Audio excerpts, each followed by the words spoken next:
konferenco po 34. redni seji Vlade Republike Slovenije, kjer smo sprejeli tudi nacionalni reformni program in pa program stabilnosti. Več o obeh dokumentih, pa tudi sicer o seji vlade, predsednik vlade dr. Miro Cerar, finančni minister dr. Dušan Mramor in pa državna sekretarka na finančnem ministrstvu Mateja Vraničar. Prosim, gospod predsednik. Lepo pozdravljeni vsi skupaj. Najprej povem, da smo med drugim danes na vladi odobrili 50 000 evrov finančne pomoči prizadetim v nepalskem potresu. Gre za humanitarno pomoč, ki jo vlada namenja pač ljudem, ki so zdaj tako zelo prizadeti s to naravno nesrečo. In pri tem seveda smo odprti tudi za druge možne oblike pomoči, ki se bodo pojavile kot ustrezne. Vemo, da denimo tako je v fazi, bi rekel, dogajanja razmislek o tem, ali bi se napotila tudi recimo skupina zdravnikov na to področje. V tem primeru bi zagotovo vlada pomagala z logistiko in zagotovila varnost. Skratka, prilagajali se bomo situaciji. Vsekakor pa smo ukrepali nemudoma, tako kot sem rekel, s to neposredno finančno pomočjo, ki je že verjetno dosegla to državo. Naslednja stvar je, bi omenil, se mi zdi zelo pomembno, da je Slovenija še izboljšala svoje mesto na lestvici držav glede črpanja evropskih sredstev. Ugotavljamo, da smo zdaj na 8. mestu, kar je precejšen, bi rekel, nov napredek in ocenjujem to za zelo dobro. Gre pa za eno od aktivnosti vlade, ki je ta hip zelo pomembna in nas veseli, da smo pri tem zaenkrat tako uspešni. Seveda pa so bile glavne teme, med drugim seveda današnje seje vlade, predvsem sprejem nacionalnega reformnega programa, programa stabilnosti in pa potrditev akcijskega načrta vlade.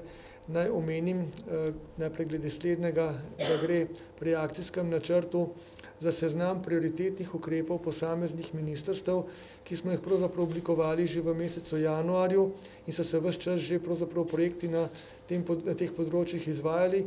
Danes smo ta dokument usklajeno z ostalima dvema samo potrdili in nadaljujemo s temi prioritetnimi aktivnostmi. Ta dokument, ki vsebuje seznam teh prioritet, je zdaj tudi javno dostopen, ga boste dobili na vpogled, pri čemer pa bi poudaril, da seveda poleg teh prioritet, ki so tam navedene, normalno ministrstvo izvaja tudi vse druge aktivnosti, tiste, ki so navedene v koalicijskem sporazumu, pa tudi druge, s katerimi se pač odzivamo na aktualne potrebe in razmere.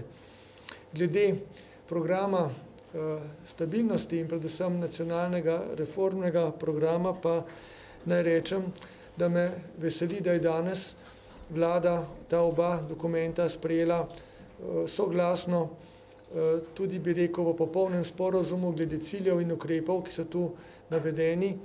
Gre za še en korak, ki ga je vlada naredila enotno in ki je usmerjen v izhod iz krize. Gre za to, da smo pravzaprav naredili en velik napor, da uskladimo različne cilje, ki pa so neka celota in kot celota lahko edino Slovenijo popeljejo na tisto pot nekega trajnostnega razvoja in dolgoročne uspešnosti. Na eni strani seveda s temi dokumenti zagotavljamo nadaljnjo javno finančno konsolidacijo, skratka želimo pokazati, da znamo dobro gospodariti z državnimi financami in sredstvi. Na drugi strani pa seveda s tem in drugimi aktivnostmi predvsem želimo spodbujati gospodarsko rast in s tem zaposlenost in nenazadnje seveda dajemo s temi dokumenti tudi ustrezen poudarek socialnemu elementu, kajti zavedamo se, da je treba po teh težkih letih recesije zdaj le pokazati, da lahko namenimo tudi nekaj sredstev tistim, ki so bili v teh časih najbolj prizadeti. No in tu je vlada naredila nek napor, da uskladi medsebojno, uravnoteži te raznolike cilje in tako pokaže, da je mogoče z nekim konsenzom, ki smo ga dosegli, to državo peljati po tej enotni poti na boljše. Toliko za začetek. Podrobnosti o nacionalnem reformnem programu in pa programu stabilnosti bo povedal minister za finance, pa seveda tudi državna sekretarka, potem pa bomo na voljo oziroma bodo na voljo za vaše vprašanje. Ja, gre za relativno dolga dokumenta, pa naj se osredotočim samo na tisto, kar je bistveno. Nacionalni reformni program govori o reformah in sicer zato bi najprej izpostavil te strukturne reforme, ki so predvidene. Gre za to logiko, da z reformami in spremembami in cilji, ki jih postavljamo v nacionalnem reformnem programu, pravzaprav do določene mere determiniramo, kaj bo država v prihodnjih 4 letih pravzaprav delala. In ključna dva poudarka sta pri teh strukturnih reformah po eni strani pospešiti gospodarsko rast, narediti produktivnost povečati in konkurenčnost povečati, na drugi strani pa narediti javnofinančno konsolidacijo. V zvezi z to večjo konkurenčnostjo smo pripravili celo vrsto teh reformnih predlogov in jih tudi sprejeli in v akcijskem načrtu jih tudi bomo izvajali. Prvi tak je, ki naj bi zagotavljal konkurenčno poslovno okolje in enostavnost poslovanja, zmanjševanje administrativnih bremen na 3 področjih, na področju davkov, na področju pridobivanja dovoljenj glede prostorskega načrtovanja, graditve objektov ter umeščanja v prostor in pa glede spodbujanja uporabe elektronskega poslovanja. Moram reči, da tukaj zraven sodi tudi en del sprememb, ki se bodo dogajale na pravosodnem področju, ki bo pa pač te spremembe bojo širše in sicer za krepitev učinkovitosti in preglednosti delovanja pravosodnega sistema. Hkrati naj bi pravosodni sistem omogočal bolj konkurenčno poslovno okolje. Potem imamo drugo področje, ki je ključno, to je področje davkov. S prestrukturiranjem davkov bi želeli davčni sistem narediti bolj konkurenčen, potem deregulacija dejavnosti in poklicev, se pravi manj tok sistem na posameznih dejavnostih. Potem se bomo osredotočili na povečanje kakovosti javnih naložb v raziskave in inovacije. Tukaj imamo nekaj uspehov, vendar to je ključno področje za povečanje vložka znanja v proizvode in storitve in s tem seveda večanje konkurenčnosti. Učinkovito upravljanje državnega premoženja s premišljeno privatizacijo, to že oblikujemo okvir v tej strategiji upravljanja s kapitalskimi naložbami. Naknadno imamo potem morebitne destimulacije in obstoječe spodbude, proučitev obstoječih spodbud za podaljšanje delovne aktivnosti.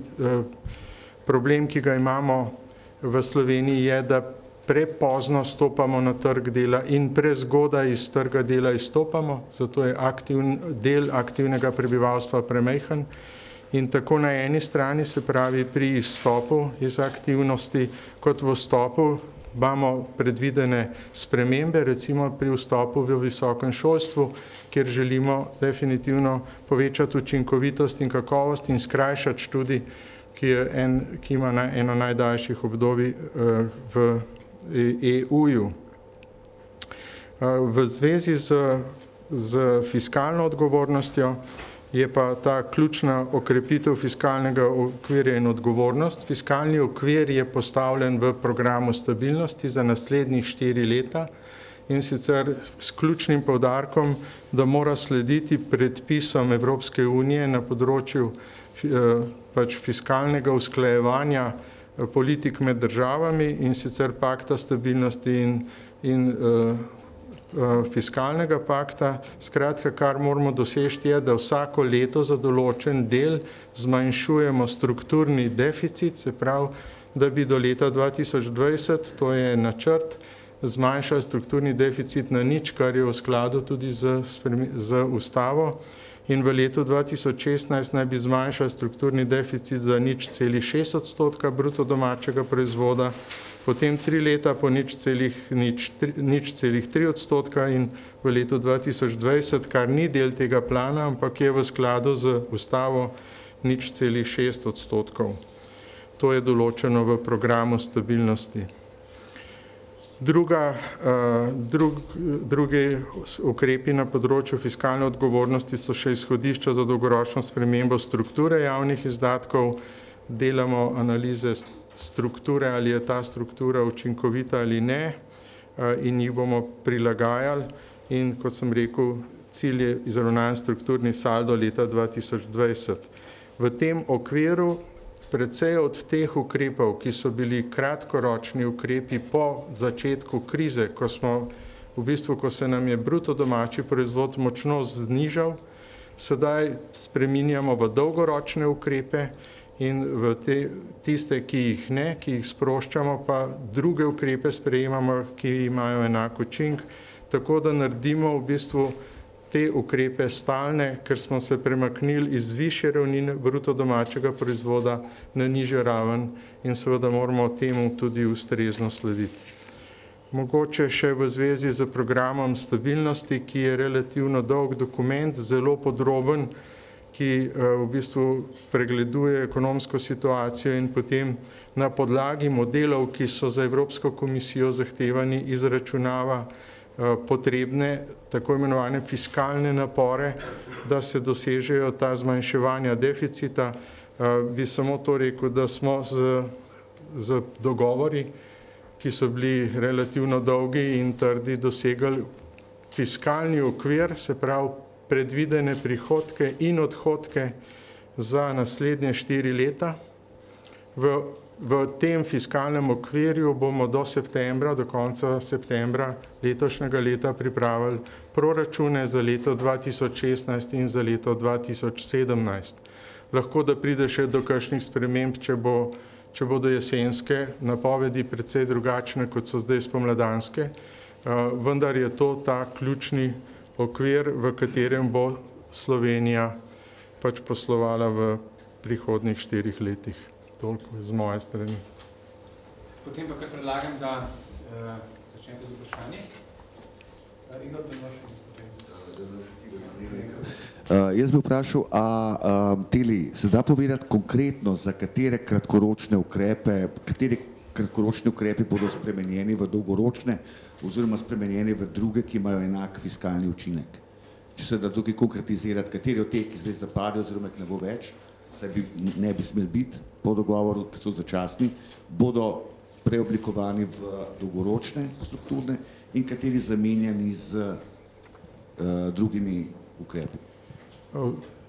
Če bi kar jaz odgovoril, natančno kateri ukrep bo spremenjen v dolgoročne, kateri bo ohranil kratkoročnost ali bo odpravljen in nadomeščen z drugim, to bo določeno znotraj pogajanj o proračunu. Je pa osnovno načelo, da ta obseg zmanjšanja javnofinančnih izdatkov, ki je potreben zaradi zmanjšanja obsega bruto domačega proizvoda v krizi, pač ta obseg mora ostati. Marko Milenković. Ja, Marko Milenković. Pravzaprav bi imel isto vprašanje. Pač kolikor smo govorili z ministrom, recimo Erjavcem, Židanom, so postavili zgolj zahteve, kaj vse se more povečati. Rabimo dodatna sredstva za socialo, rabimo dodatna sredstva za pokojnine, rabimo dodatna sredstva za plače. Že tle je kar nekaj razlike. Zdaj dodatno govorite o dodatnem fiskalnem naporu, se pravi, je treba najti ukrepov pač tako čez palce za približno 0,5 milijarde. Mislim, lahko poveste saj te osnovne številke, koliko je res treba pač privarčevati, dajmo reči temu. Tukaj je vse odvisno od gospodarske rasti in od stopnje deindeksacije. In deindeksacija pa je smatrana ne samo inflacija, ampak tudi vezanost posameznih izdatkov na rast bruto domačega proizvoda.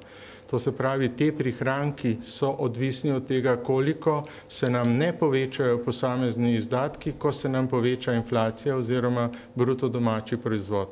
In to je en od ključnih ukrepov, s katerimi se ta fiskalni napor tudi dosega v Sloveniji, potem so pa še določeni drugi ukrepi. Ampak na to ne smemo pozabiti.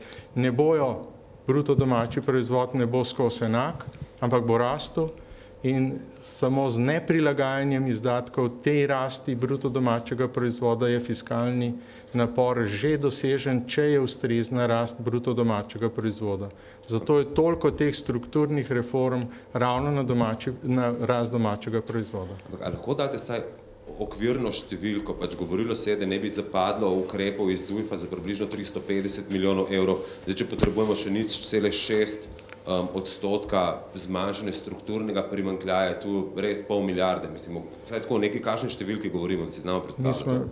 Kot sem že prej povedal, se vsi ukrepi, se vrednost, skupna vrednost ukrepov ohranja. Ta drugi del sem pa razložil, da gre za deindeksacijo.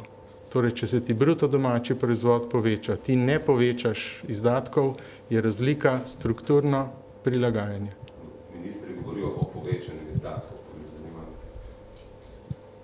Sem razložil. Slednje vprašanje. Samo mikrofon. Anja Kovačič, Planet TV. Pred dnevi so prišli rezultati lobiranja v Evropi in Slovenija je tako rekoč med najbolj reguliranimi oziroma urejenimi lobisti, celo oziroma bolje imamo urejene zadeve kot Evropska komisija.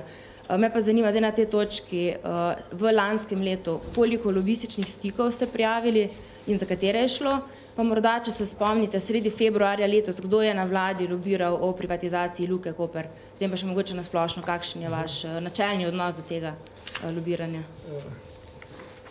Koliko lobističnih stikov sem prijavil, bom preveril, kajti v takšnem primeru, ko gre za kontakt z osebo, kjer bi lahko prišlo do takega stika, imam s seboj vedno kakega od sodelavca iz kabineta, ki potem izpolni ustrezen formular oziroma naredi zabeležko in moram preveriti v kabinetu, koliko je bilo tega, ampak verjetno zelo malo, kajti osebno se nekako ne spuščam v stike, ki bi bili lahko na oni strani lobistični, ker se to nekako ne pritiče položaju oziroma vlogi, ki jo imam.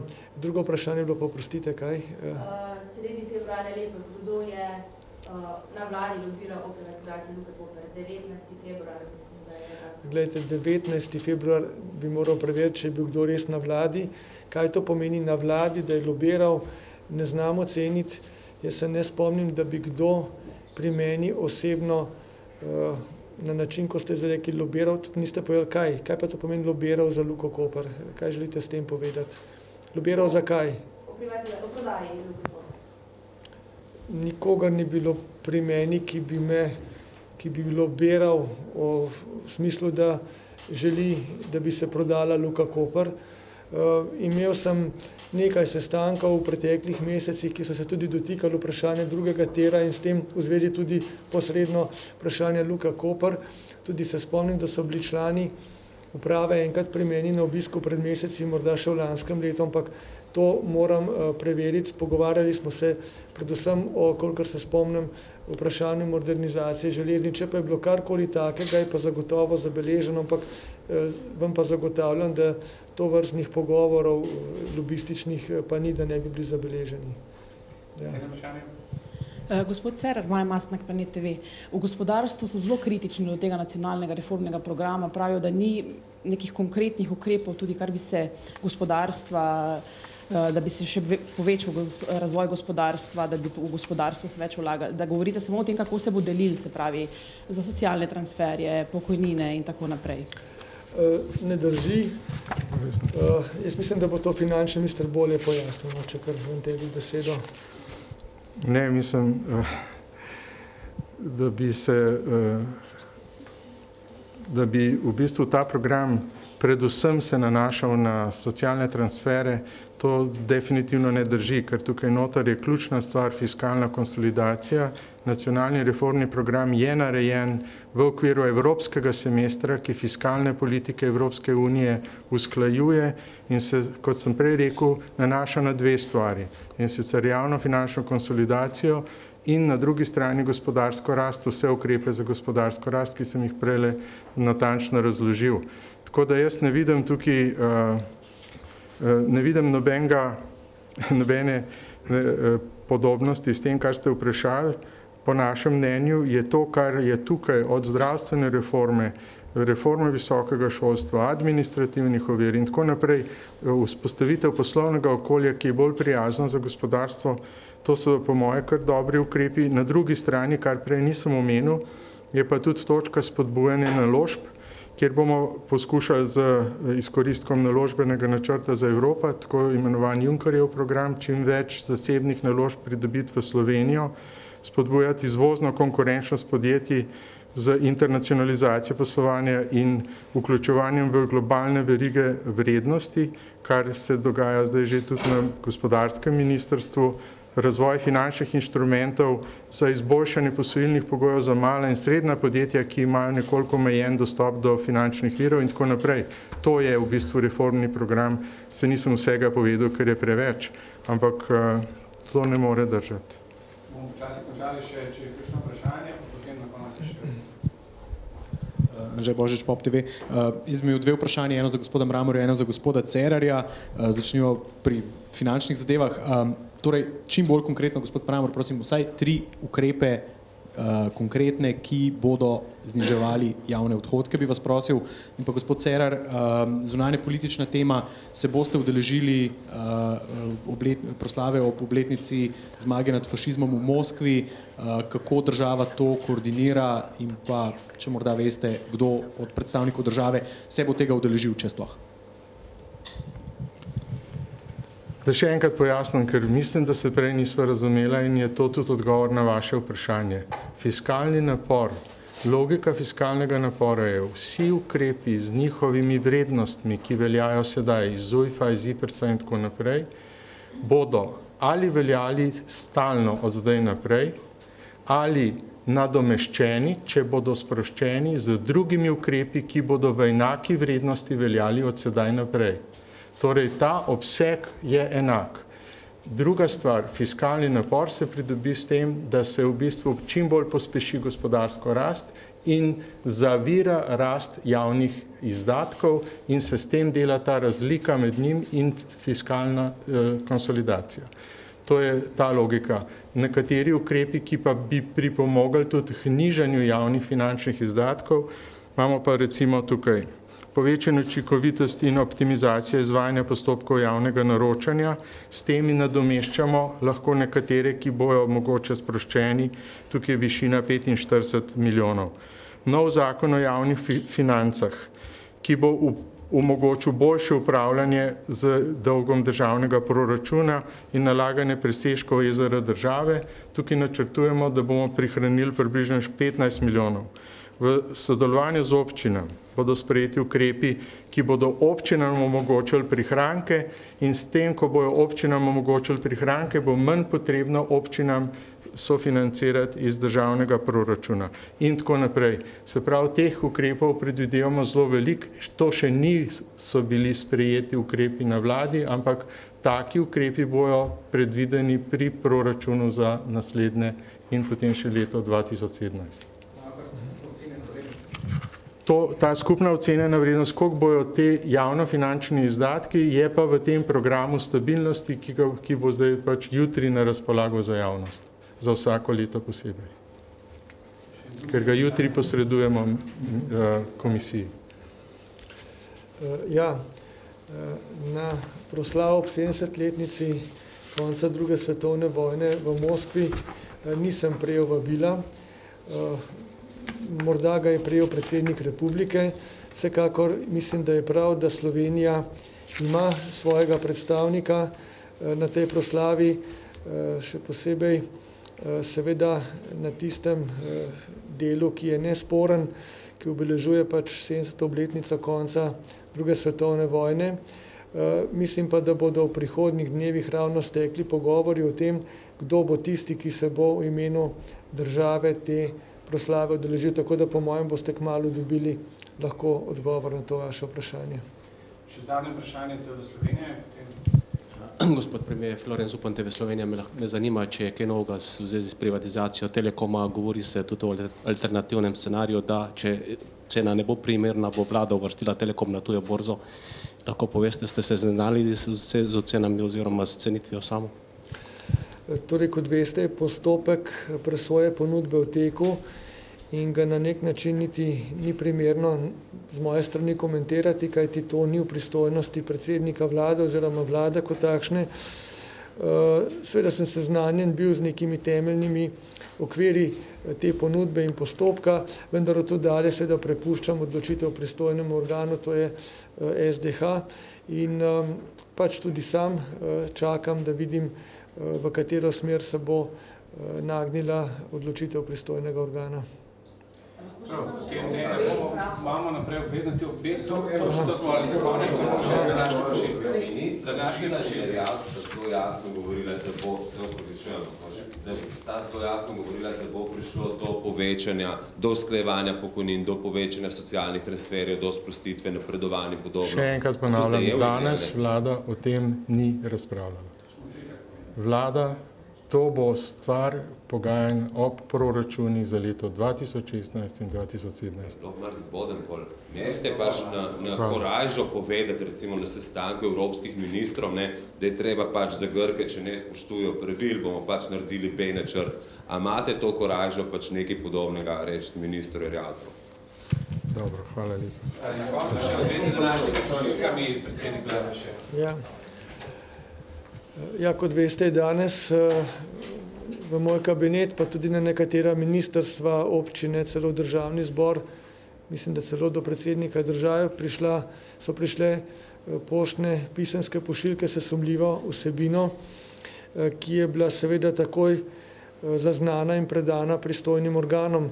Jaz se v bistvu tu zahvaljujem policistom in njihovim specialnim enotam, tudi gasilcem, pa tudi delavcem na ljubljanski veterinarski fakulteti, da so takoj vsak v okviru pri svojih pristojnosti seveda izvedli ustrezne ukrepe, tako da lahko rečem, da je pravzaprav zdaj zadeva v preiskavi, v analizi in predvidoma bodo rezultati analize te vsebine teh pisanskih pošiljk znani še danes. Kot veste, je vlada danes normalno nemoteno delala. To ni danes zmotilo našega ritma dela. Gre pa vsekakor tu za neko zelo neodgovorno, pravzaprav zelo škodljivo ravnanje, ki ovira delo državnih organov in po nepotrebnem ustvarja neko skrb lahko med državljani, tako da upam, da se v prihodnje to ne bo dogajalo. Pričakujem pa rezultate analiz in ko bomo videli, kakšni bodo, bomo videli, kako je treba pač nadalje ukrepati. Medtem se nas novinarji že obvestili, da so rezultati znani, da ni nevarno. Skupaj prišli do izidov. Hvala lepa, predsednik, sekretarke, hvala za vprašanje. Hvala lepa, nasvidenje.